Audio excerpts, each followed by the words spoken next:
وعلى آل سيدنا نبينا مولانا محمد وبارك وسلم. அல்ஹம்துலில்லாஹ்.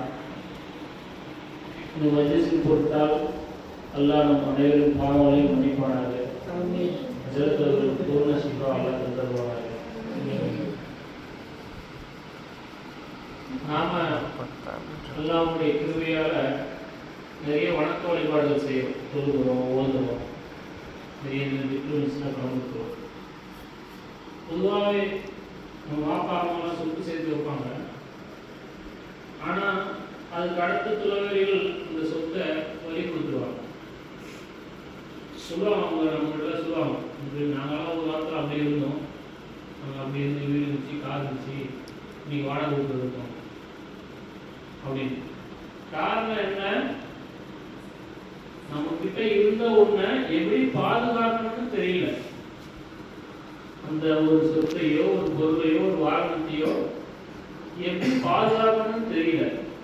அப்படி தெரியாதனால அதை அலட்சியப்படுத்துறதுனால அந்த எல்லாமே நம்ம கைவிட்டு போய் இன்னைக்கு நாம ரொம்ப நஷ்டத்துல இருக்கு அப்படின்னு நம்ம சொல்லுவோம்.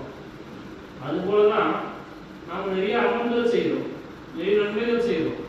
அந்த நன்மைகளை நாம மறுமையில கிடைக்குமா அப்படின்னா அந்த நன்மைகளை நம்ம எப்படி பாதுகாக்கணும்?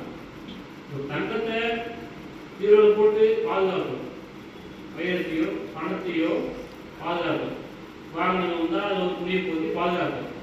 நாம செஞ்ச அமல்களை எப்படி பாதுகாக்கணும்?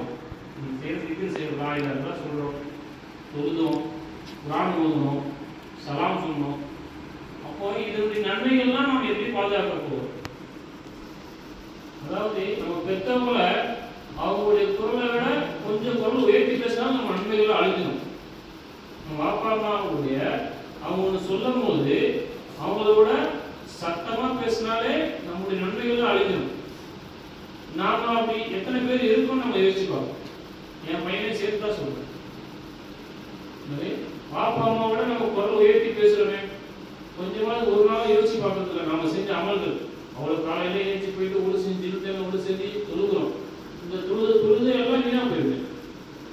வீணா போறது மட்டும் இல்லாம பாவமும் சேர்ந்துடும்.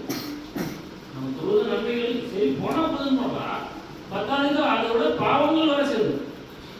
நாளைக்கு நாம தொழுதுமை ஒரு நோன்பு வச்சுமை ஒரு திக்கு செஞ்ச நன்மைகள்லாம் எங்க? ஒரே ஒரு வார்த்தை வாப்பா அம்மா கிட்ட ஒரு வார்த்தை சத்தமா அதிகமா பேசுது. நீங்க எதுவுமே இல்லை, நீங்க அவங்க எழுத்து பேசணும் இல்லை, அவங்களோட சத்தமா எழுத்துனாலே போதும், அவங்க நன்மைகள்லாம் அழிஞ்சு. வாப்பா அம்மாவுடைய கண்ணியத்தை நாம எப்படி பாதுகாக்கிறோம் நம்ம யோசிச்சு பார்க்கணும். அதே மாதிரி உஸ்தாதுமார்கள் மத்தியில் உஸ்தாதுமார்களை நாம கல்வில கூட தவறு நினைச்சிருக்கூடாது. உள்ளத்துல கூட அவங்கள தரம் தாழ்த்தி நம்ம நினைச்சிடக்கூடாது. அது நம்ம ஃபியூச்சர்ல நம்ம வாழ்க்கையே பாதிச்சு. அவங்களுடைய துவா நமக்கு முக்கியம். இன்னைக்கு இல்லைனாலும் அவங்களுடைய துவா நாளைக்கு நீங்க நல்லா இருக்கும்போது யோசிச்சு பார்ப்பீங்க, நீங்க அதுக்கு துவா அது நான் வாழ்க்கையில் நினைச்சு பார்ப்பேன். இந்த அளவுக்கு நான் இருக்கிறதுக்கு காரணம் என் ஷேர் போட்ட பிக்சர், என் உஸ்தாதுமாரோட துவா, என் பாப்பா அம்மாவோட துவா.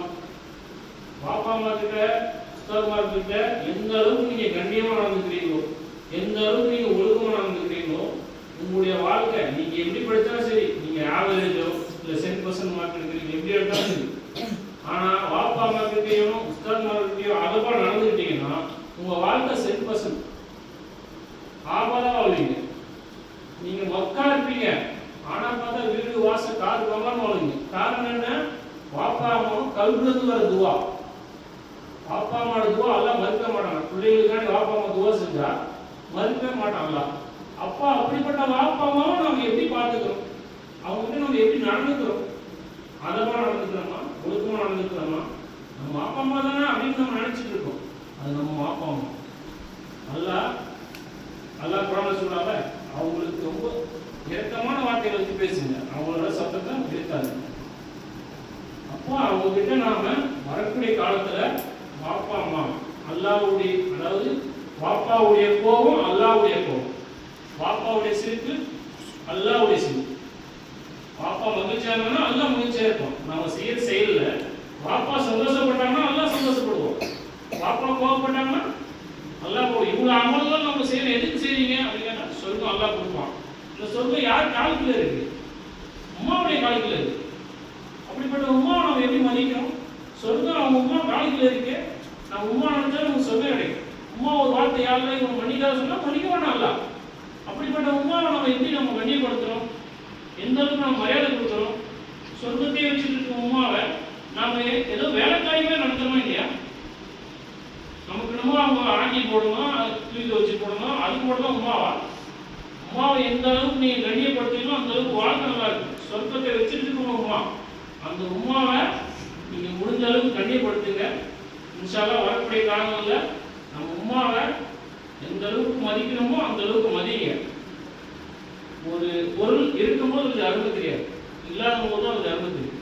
நம்மகிட்ட சைக்கிள் இருந்திருக்கும், மாசம் ஜாலியாக போயிட்டு வந்துடுவோம், ஸ்கூலுக்கு போயிட்டு வந்துடுவோம். சைக்கிள் இல்லாத போது அந்த சைக்கிள் பஞ்சர் ஆகிருக்கும் போது அதோடைய கஷ்டம் தெரியும்.